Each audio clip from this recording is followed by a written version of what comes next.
Ada beberapa dari kalian yang request monitor di sebelah gue ini, tapi kayaknya nggak banyak yang tahu tipe monitor di sebelah gue ini. Padahal dia memberikan performance yang super gila dengan harga yang paling murah di segmennya. Nice.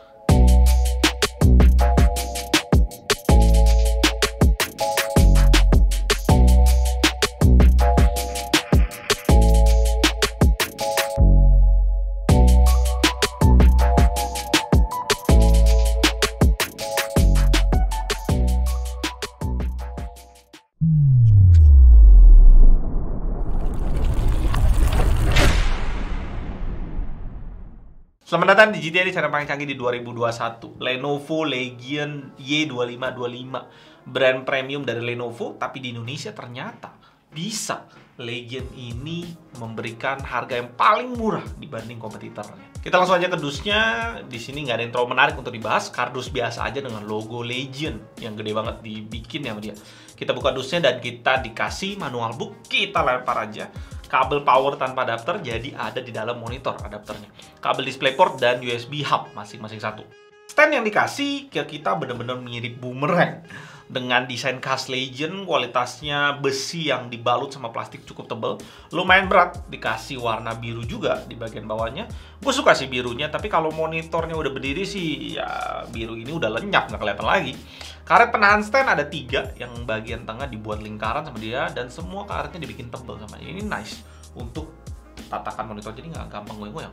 Sedangkan untuk kakinya full besi, warna black metal yang padat dan berat. Pas dipegang sih mewah banget di tangan. Ada extension sedikit untuk cable management di bagian bawahnya. Kita pasangin kakinya pakai sistem klep sekaligus nutupin VESA 100x100 mm di monitor ini. Dan kakinya kita pasang dengan satu baut aja. Full ergonomic stand ada di monitor gaming ini dan kualitasnya luar biasa mulus. Dari tiltnya oke, head adjustmentnya super mulus. Swivel yang udah dikasih petanda juga nih. Nah, mantep ini. Udah lurus atau belum jadi kita tahu. Dan vertikalnya 2 arah yang udah dikasih batasan juga sama dia. Jadi pas satu naikin gini, nah ada batasan gitu. Jadi kita udah tahu monitor ini udah sejajar. Nggak perlu kita pakai mata lagi ngukur. Bodi bagian belakang ingetin kita kayak desain ThinkVision. Banyak bagian yang bersudut gitu aja, agak kaku kalau di mata. Bukaan panasnya dibuka pol sama dia. Bagian atas hampir sepanjang monitor. Yang menarik sebenarnya desain lubang-lubang yang dibuat Lenovo ini. Hampir semua bagian belakangnya pakai desain seperti itu. Kalau buat terawang ke dalam sih ini bukan untuk pembuangan panas, tapi pastinya lumayan lah ya untuk nurunin suhu di dalam monitor, sekaligus jadi estetika yang lumayan kalau kalian perhatiin dari jauh. Pas pertama gue lihat sekilas sih itu gue pikir gue lagi lihat desainnya Mac Pro. Monitor ini cukup tebal, total hampir 5 cm dari bagian depan sampai bagian belakang yang tebal sendiri. Nggak masalah sih, memang bukan buat ngejar estetika juga fungsi monitor ini. Yang penting performance-nya tinggi. Portnya udah ngadep ke bawah, nice untuk pakai bracket di monitor ini. Ada port power, port HDMI 2.0 yang ternyata pas gue tes udah support 240 Hz.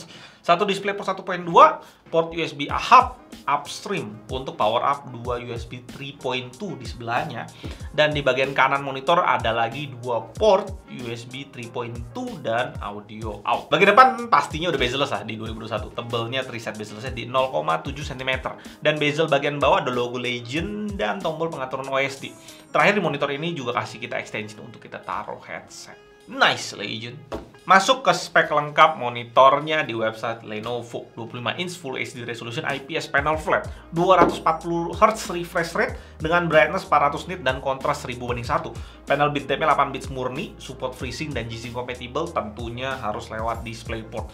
Nggak ada info tentang berapa ms respon time-nya, tapi kalau gue cek UFO, kualitas panel IPS ini bisa dibilang cukup rendah motion blur-nya. Jadi udah cocok sih, udah lumayan cocok untuk motion blur competitive gaming. Pastinya kita tes data color untuk lihat kualitas panel IPS di monitor gaming gimana. Color gamutnya lumayan untuk sebuah monitor gaming, 97% sRGB, 79% Adobe RGB, 83% DCI-P3 dan 76% NTSC. Brightness-nya juga lumayan, udah cukup tinggi di sini.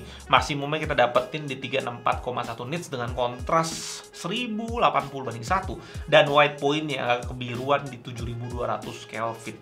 Color uniformity-nya di brightness 100% rapi hasilnya, rata-rata 2 delta E ke bawah dan cuma 1 titik aja di 2,4 delta E. Sedangkan untuk luminous uniformity di brightness 100% cuma ada 2 titik yang melebihi 10% gelapnya, maksnya di 13%. Color akurasinya menarik, udah sangat akurat. kecuali biru 1F yang jadi max-nya di sini di 5,47 delta E dengan average yang akurat banget di 0,54 delta E. Setelah dikalibrasi hasilnya agak lucu sebenarnya, dimana warna-warna lainnya dinaikin sama dia supaya 1F-nya bisa diturunin ke 4,55 delta E, tapi average-nya dinaikin ke 0,92 delta E.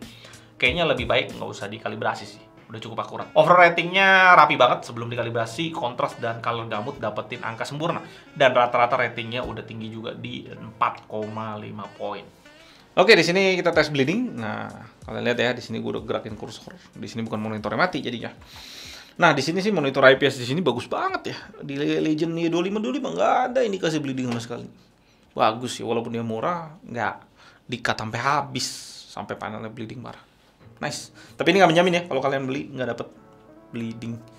Dan kita swivel buat kalian nih, kelihatan, kalian bisa lihat viewing angle-nya semua clean. Yuk. Masuk ke pengetesan bleeding, di sini ada berapa tombol? 6. Kita pakai 1, 2, 3, 4, 5. Buset, banyak banget ya. Ya, di sini kok cuma pakai 4 doang sih sebenarnya. Yang ini tuh apa ya? Oh, game. Ini bisa langsung game ya. Oh, bisa. Nggak penting sih. Hei, keluar gimana? Wah, kocak. Keluar. Ini pencet masuk. Pencet. Ini tadi. Oh, ini keluar. Ya. Oke. Jadi kalian pencet ini buat dapetin listnya. Pertama udah model number bla bla bla, nggak penting. Kedua brightness, DCR off tentunya, saturation warna. Ini saturation tentang warna ya. Jangan diotak-atik, hancurin warna nanti. Tapi kalau lo mau eksperimen ya silakan. Kontras berikutnya dark boost. Nah ini gaming nih gua hajar sampai 2 sih. 3 udah mulai nggak make sense. Udah TN nggak make sense banget, kalian bisa lihat baju ceweknya nih, perbedaan ceweknya nih. Nah, lihat ya. Dark boost 1, 2, dan 3. Bajunya udah nggak make sense. Di saran gue masukin ke 2 aja. Tapi akan ngefek ke warna ya. Warna akan jadi nggak akurat. Kalau temperature di sini gue pilihnya user, bukan sRGB atau low blue light. Ini nggak terlalu penting-penting banget. Berikut ada game mode FPS bla bla bla. Overdrive. Nah overdrive di sini gue udah show ke kalian yang UFO-nya, itu yang normal. Karena yang ekstrim terjadi overshoot, jadi nggak worth it. Normalnya udah cukup sih. Itu pun ada sedikit, kadang-kadang UFO-nya agak sedikit oleng gitu, gue nggak ngerti ngomong gimana. Sedikit doang, tapi udah cukup untuk nurunin motion blur. Dan ketika lu hajar tadi black boost-nya, dark boost-nya sorry di sini, itu akan nurunin motion blur juga, jadi enak. HDR di sini gue nggak ngerti, mungkin gimmick ya. Ini freezing. HDR kalau dinyalain ada suka aneh-aneh. Coba kita nyalain. Dynamic range naik. Nggak ada perbedaan. Ada perbedaan nggak? Nggak tahu. Nggak jelas. Oh, yang lain-lainnya jadi nggak bisa di-setting dong. Udahlah. Gini-ginian suka macem-macem. Kadang sembarangan aja terus HDR cuma naikin dynamic range, nggak penting doang. Oke, berikutnya source. Nggak penting juga. Language, transparansi, OSD timeout, USB charging. USB charging apa nih? Oh, bisa dicentang buat charge. Mungkin wattnya jadi lebih gede, mungkin ya. Ini reset all setting. Next ya, selesai. Monitor Legion Y2525 ini bisa kalian dapetin di harga 4,8 juta dengan garansi 3 tahun full Lenovo. Dan di Indonesia saingan resminya gue sebutin di sini MSI MX G252R di 5,9 juta. Asus VG 259QM 5,6 juta. Acer KG 251QD 4,4 juta. Ada Samsung C27 RG50 baru turun harga awal Januari 2021 itu di 4,8 juta. Dari list tersebut kita bisa lihat kalau Legion ini termurah di Indonesia untuk 240 Hz IPS dengan full ergonomic stand. Dan gue mau cerita sedikit, beberapa waktu ini gue cukup sering main Valorant. Dan monitor yang gue gunain, gue buat testing rata-rata 144 Hz dari Full HD atau QHD. Beberapa kali gue ketemuin sama player yang punya respon dan kecepatan nembak luar biasa, gila cepatnya. Dia bisa nembak gue duluan, respon gue kalah sama dia, dan pas gue pikir-pikir masuk akal juga. Karena di pasaran 144 Hz bener-bener udah jadi konsumsi publik. Dimana 3 tahun yang lalu nih, kalau kita bandingin, TN 144Hz itu masih masuk ke kelas premium. Kita masih keluarin sekitar 3-4,5 juta. Dan saat itu 60Hz ya standar. Tapi di tahun sekarang geser nih, dimana 60Hz itu di price habis. Kalau bisa di harga 1 juta lebih dikit doang. Sementara 144Hz sudah jadi kayak standar buat semua orang. Kita udah lihat Philips dan AOC keluarin VA 144Hz 24 inch di 2,2 juta doang. Dimana sekarang 240Hz udah ngegantiin posisi premium 144Hz zaman dulu. Dan posisi best premium monitor saat ini tentunya diisi sama 360Hz yang harganya belasan juta. Pas Legion ini datang ke studio dan gue cobain main sekitar 1 harian, gue bisa ngerasain di mana latency gue untuk ngeflip, ganti senjata, movement dan lain-lain ikut turun semua, dan jadi lebih responsif untuk segala hal yang lainnya. Dan tentunya headset makin gampang. Di sini gue baru tahu sih, seberapapun jagonya lu di 144Hz, ketika lu disuguhin 240Hz atau lebih, masih banyak ruang yang mesti diadaptasi baru. Karena lu berada di level yang berbeda lagi, dimana respon aim dan lain-lainnya harus kita sesuaiin lagi ke level 240Hz. Apalagi kalau kita ngomongin Valorant, dimana untuk push 240 FPS itu nggak terlalu sulit untuk peripheral GPU zaman sekarang. Kalau lu orang yang kompetitif dan memang nggak suka kalah karena di headshot duluan gitu ya, gue rasa nggak ada alasan lu nggak beli monitor ini.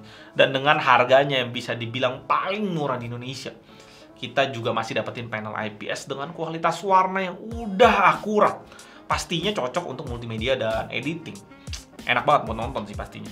Idaman banget sih ini untuk kompetitif FPS. Latency boost yang luar biasa ketika kita rasain upgrade dari 144Hz ke 240Hz. Feeling the best itu pada saat headshot kepala orang. Gue Elden dari GTD. Sampai jumpa di video berikutnya. Tetap